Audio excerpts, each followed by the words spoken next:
Okay, I literally just finished watching Tenet approximately 5 minutes ago. Had to get the microphone plugged in and everything. Anyway, it's... Shall I go through the good points or the bad points? The first impression, obviously, everyone talks about how confusing it is. It is confusing.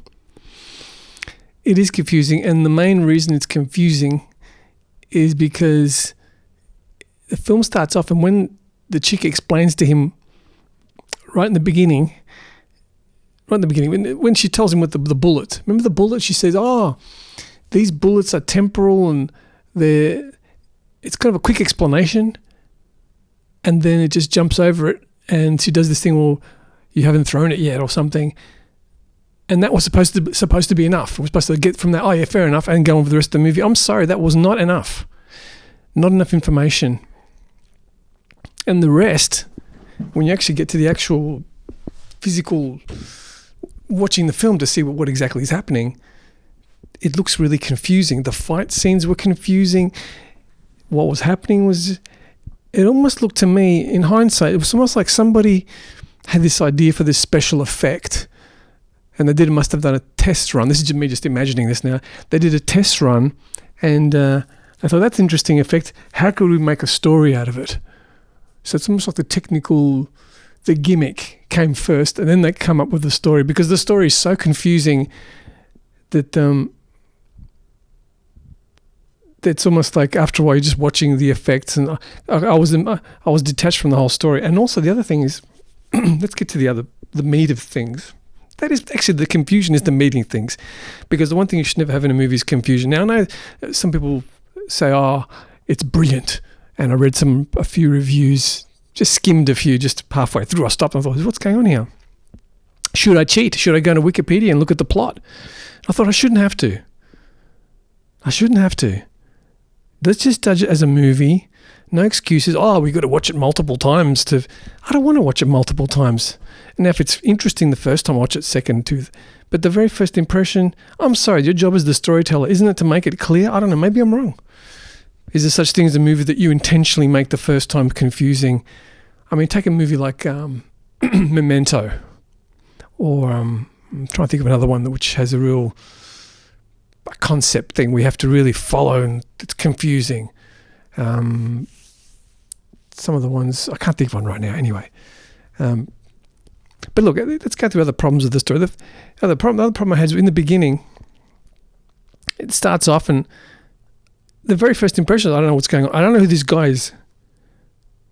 And also, to be honest with you, a little bit of me, but it was like, well, why did they, because this black guy just seems to be not fit in. Who is he? CIA? They're just like, it's almost like, I think it would have been better with a white guy.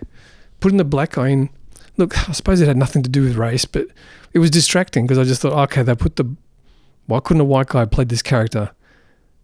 They just happened to, it's almost like they intentionally wanted to put a black guy, and I guess it wouldn't have, if he was a charismatic black guy, if it was someone who was like, I'm trying to think of someone, okay, take the Equalizer. I forgot the guy's name. Is it Denzel Washington? Anyway, the guy in the Equalizer, see, he had charisma. That guy's got a charisma, so it looked like, you know what I mean? Whereas this guy didn't have charisma.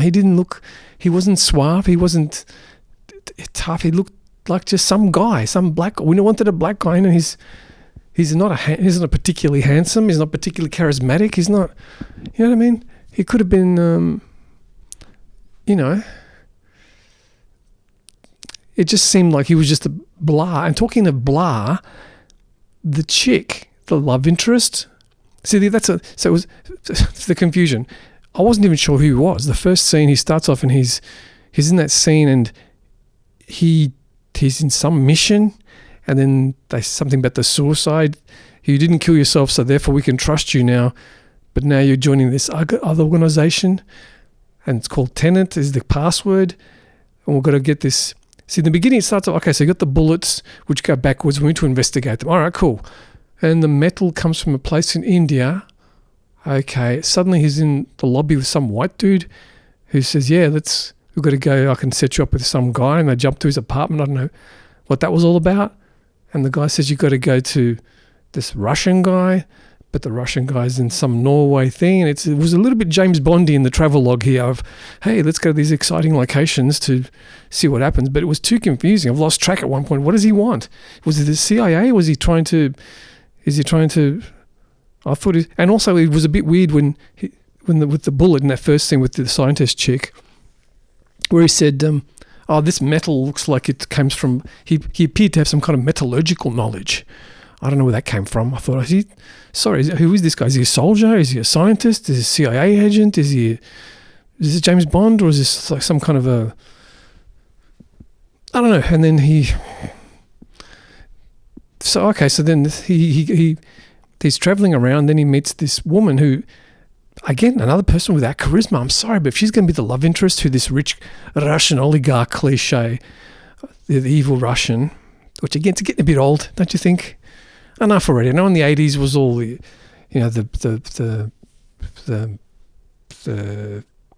they changed it at one point. You couldn't have black guys who were bad, and they had to be, they changed South Africa where everybody was South African and the Russians. And anyway, but getting back to the story, she didn't have the look. She didn't have the charisma. Again, she looked boring. She looked like a librarian. Her body wasn't that great. Her face wasn't that great. And also, it wasn't clear, the protagonist, was he flirting with her? Was that some kind of a... I didn't get that. Was there some kind of relationship-y thing? I didn't see that. Was there a connection somewhere? He met her. He said he had a painting. Suddenly they're having dinner. And then suddenly there's these guys who are about to bash him up. And she said, they're not going to kill you, don't worry. So I don't understand. Is she a nice person, or she's setting up to be killed? Because that was a bit confusing. And I had to watch that bit a second time, by the way, just to see this business about she got some painting that was a forgery and sold it to her husband for millions, and somehow he held it over her and he was going to report it to the cops, but she couldn't. In the meantime, she had a kid, but that was his kid. And was it his kid? And he wasn't going to let her see her own kid, but even though that's his wife, and that was his kid, wasn't it? I don't know. Anyway, so it's just confusing, and the actual combat scenes. It's like, okay, that's all right. So then they're going to. That's the other thing. I'm sorry, I'm bumbling, but this is the state of mind of the film. So they're trying to get some kind of a secret. I even forgot what it was now, in the airport. What was it again?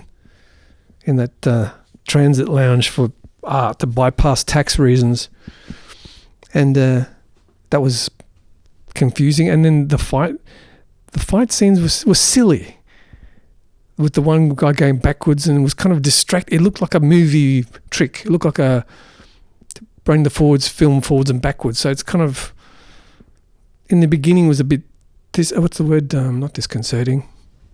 It was, maybe it is not disconcerting. What's the word I'm looking for? Disjointing. It was, you don't know what's going on. There's a word, I can't think of it now. But anyway, it's like, what's going on? It's okay, it was some weird effect. And I think for me, all the scenes look like that. They look like some weird running the film forwards and backwards, which was kind of annoying because you didn't know what was going on. Who's who and what's what. And anyway, I'm assuming at no point did they really test this in front of audiences to see if they got it. I don't know. It's okay. What did I like about it? And also the other thing is the classic grandfather paradox, which they didn't really explore because and also I didn't know that's the other thing I didn't understand. People from the future sent something back through them to the past, but then the next thing you know, they've got an actual time machine here that you go into. That wasn't explained. So you go in now. So there's machines now that you can go into the past, but you just step in them and then you just come out. But where is it set, how and when? That wasn't explained. You just go in, we'll go back a week later. It didn't show anyone pushing buttons, like in a time machine pushing, I want to go back 1 week, just like in Bill and Ted's Excellent Adventure. You just push I want to go 1 week and 2 hours, boom, boom, boom. So they try to be a bit too clever with the plot, a bit too much going on at any point. You didn't know who knew what. So there was no, oh my God moments. There was no... So I'm sorry, I don't think it's a good film. I think it's confusing. Look, let's look at the positives. Okay, the positives are... Okay, it is interesting. That's a positive. It wasn't boring. It was annoying, but it wasn't boring. It tried to do something different. You got to give a bit of credit there. It was well shot. That's about it. And also, that's the other thing. The black dude, the protagonist, there's this thing I've noticed lately with people who fight scenes where they're a little bit too perfectly choreographed. They don't look real. They don't look chaotic. They look like a dance that's been rehearsed. And also a little bit too easy. Remember when he was in the restaurant, the first time he was going to get beaten up by those guys? And he wasn't even breaking a sweat. And it reminded me of, it's one thing that annoys me about the John Wick things as well. John Wick is just like, fighting and fighting and fighting. And it's just he's too indestructible. And that's why this black dude as well was kind of like, he was just walking through everything. Was everything really quite easy? So he's apparently some amazing soldier and cool. I don't know, just a bit contrived. I didn't feel that he was really in any danger at any point. And because of the time stuff, it was confusing as well. But yeah, so and if you're going to do the trouble with all the time, any kind of time travel story, is there's always the question, well, why don't you just go back and change that? And why don't you go back and change that? And maybe you can. So at the end of the day, anytime anything goes wrong, just get back in the time machine and go back. I don't know. So it was confusing. And, apparently if you watch it multiple times, it makes more sense. Would I watch it again? Maybe not. The guy I didn't like him enough. I didn't care about him enough. As a matter, I think he's white, and also he's white. The white guy, his co-star, was a little bit too good looking. He looked to be too hunky. Again, look, an actor who, I think he should have played the real. They should have switched. He looked more like the hero, although a bit skinny. I don't know, but anyway, like I said, he's it's not not. Anyway, I'm not going to give that a 10. It's frustrating because they're trying, you know what I mean? They tried to do something different. I want to like it. I feel guilty, like I should say, hey man, it's a new concept, which it is. Okay, this idea of forward and backward, but I didn't get it. And I thought it was the bullet. She goes, the metal. She goes, the metal goes backwards in that first scene. But then it was, no, you can go backwards and everything's backwards. Mix it in with the forward. And I didn't understand the car thing either. He gets in the car. Was he driving the car backwards? It's like, again, it seems like an excuse to make the crazy, interesting footage make sense. Rationalization of, hey, we've got this interesting visual effect. How can we use it in a story? Well, it kind of looks like it's going backwards. Why don't we do that? Make that, try to make it plausible, which I don't think worked. Occasionally it was interesting. The movie, the scene where he was, where he was talking backwards, and they said, "How do you know it worked?" Because you got to watch yourself come out. That was a little bit interesting. So, anyway, that's all I got to say. That's all I got to say about that.